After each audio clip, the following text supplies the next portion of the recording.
In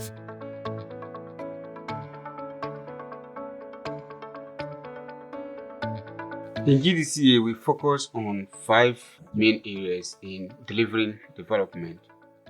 The first is civil society strengthening. Here we are looking at networking the CBOs and giving them capacity to be able to engage. We have what we call the participatory governance. And here we are looking at the different types of interventions that we can do to promote or to enhance the capacities of groups, target groups, beneficiary groups to be able to take part in decision making that really affect their lives. And here we have what we call the participation in local governance, where we focus on working with the MMDAs to ensure that the citizens' ideas are actually incorporated into their plan, and also that citizens are able to demand for services and accountability also from services from the MMDAs and their central departments.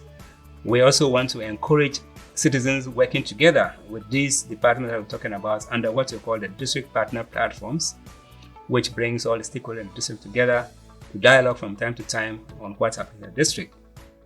We have what we call also social accountability, and that actually brings together the citizen perspectives about the quality of services that they receive from the service providers, and then there is the dialogue between them and the service provider to ensure that they get answers or responses to what they have observed, or if there are some shortfalls or gaps in the service delivery, they're able to get answers from the service providers.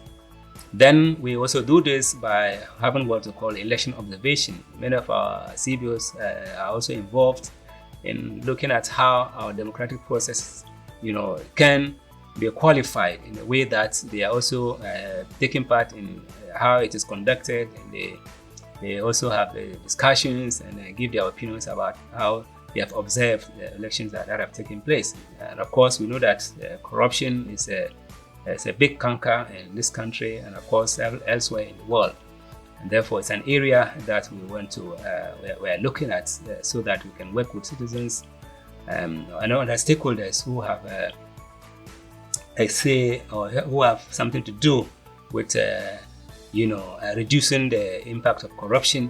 And here we're working mainly to see how we can change the mindset, because sometimes or most of the time it happens and we're looking only to certain specific, appointees of governments. We have people in authority that we're focusing on, but we also look at how we as citizens, we can see what we do that really also results in corruption. Now, the third area is about peace promotion, where we focus on tolerance platform during elections, and then using drama and peace clubs to promote peace in communities and districts where we work.